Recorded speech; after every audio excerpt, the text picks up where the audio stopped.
You cannot leave anything out. I know one school who doesn't even do a light, tell the students how to do a light check. Already, that's one wrong. They have no comparison. It's just as hard. But some of them will say, this wasn't too. After 2 weeks, if they get good instructions, they are rolling. They are rolling really good. I'm not saying you have to use it throughout the pre-trip, but before you tell me this concludes my pre-trip, look at it. Yep. I want to move on to the next subject, discussing recent changes to CDL testing. So I believe it was around August when these recent changes in CDL testing were put into place. And again, I've got a video on my channel. I'll probably link that up at the end of this video as well, where the student that was currently in school at that time was discussing the changes that were just happening. Like, he was talking to his instructors there, and his instructors was letting him know, this is how it used to be, this is how it is now. And we discussed that on my channel in a video. So like I said, I'll link that up at the end. But you're aware of the changes that just went into place as far as passing a CDL test. In your opinion, did getting a CDL just get easier? That's the first question I want to ask. And now there's a part B to that as well. But let's just stay right there for a second. Did it get easier? So I'm an instructor. To the student, it's not easier. To the student, okay? Because the student has no idea. He comes in there, still don't know how to back, doesn't know how to do skills. It's not easier for the student.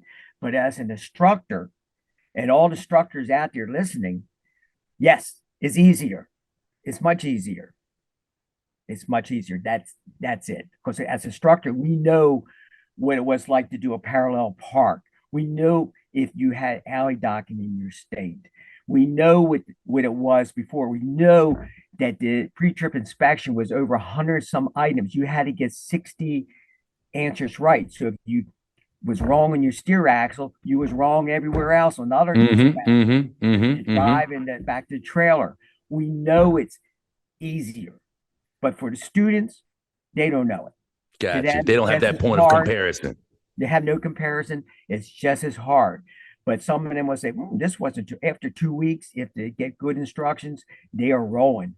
They are rolling really good. But they don't have nothing to compare it to. Yep. But myself, that is it. It's easier.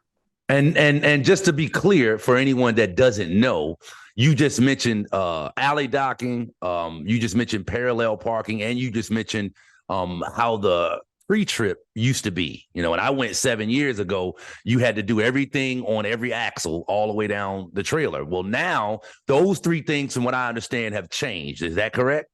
That's correct. On your pre-trip, it's down to you almost need to just get 20.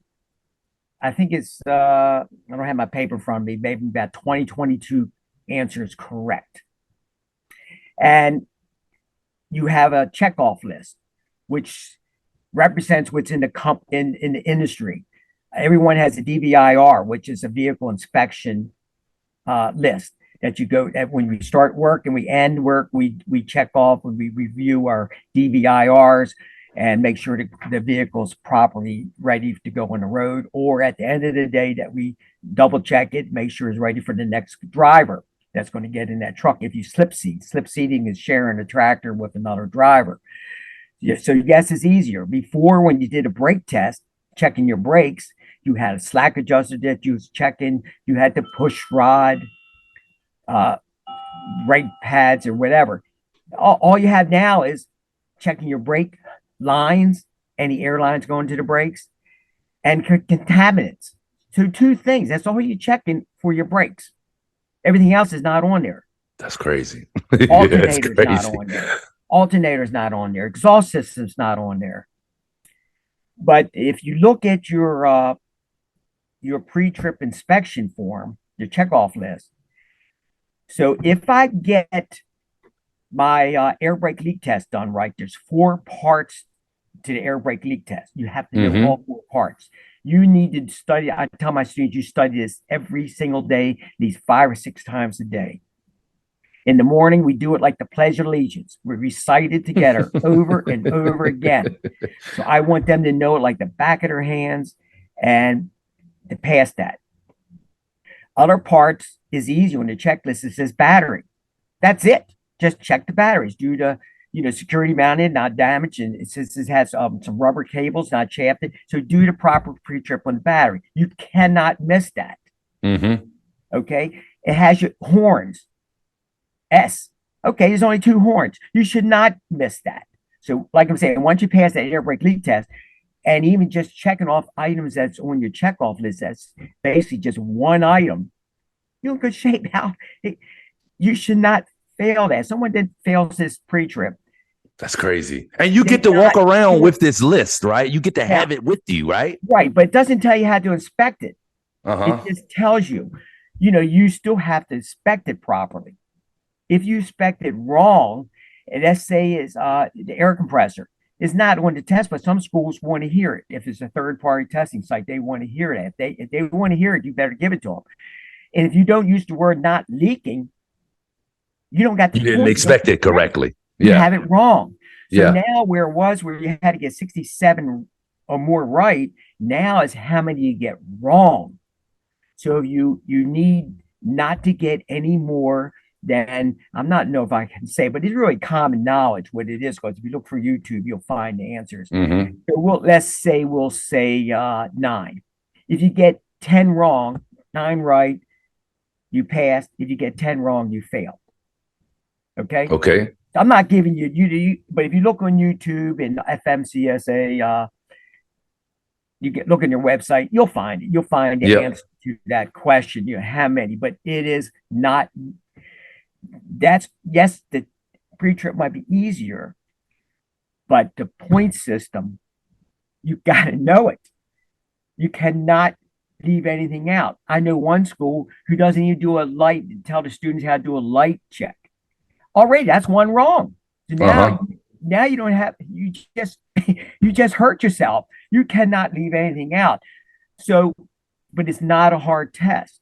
So, the air leaks. I would check and listen for air leaks. Mm-hmm. From the air hoses, point them out where you've been listening. Mm-hmm. Fluid Mm-hmm. leaks.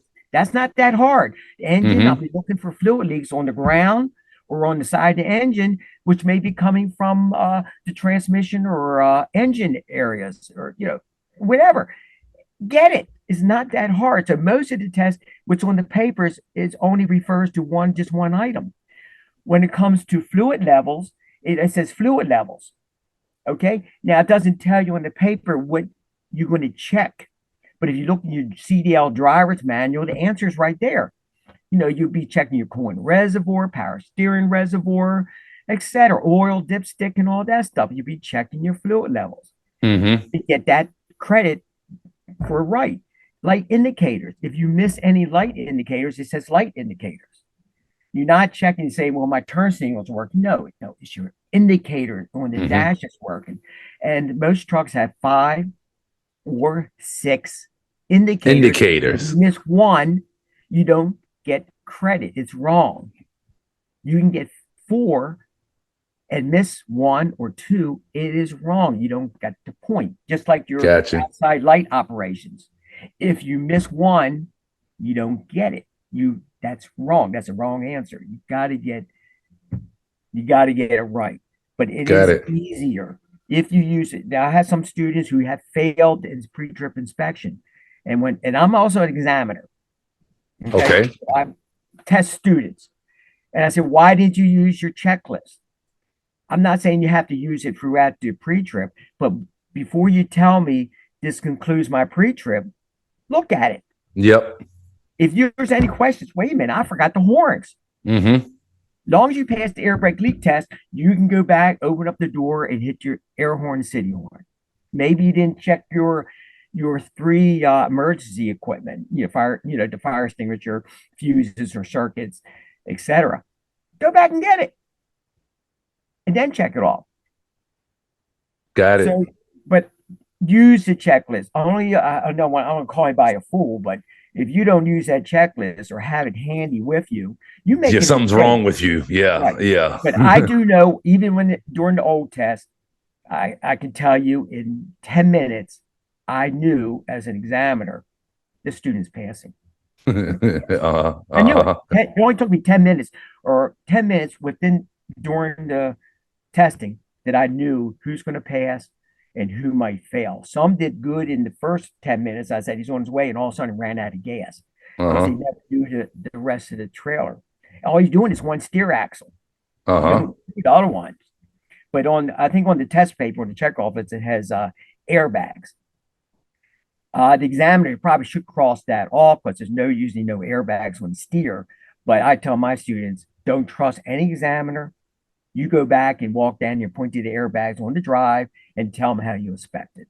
Get it Hmm. out of the more is better than less. Yep, yep, totally More is get that. better than less. So Totally yes. get that. So I hope I So answered that question. Is it easier according to the instructors and maybe the school? Yes, and other former drivers, yes, but to the student, no. They still got to work for it, and it's foreign, to do all the skills and mhm, everything. still a lot of stuff for them to come in and have to do. It's still, Yeah, I still got to do all this stuff. I understand that.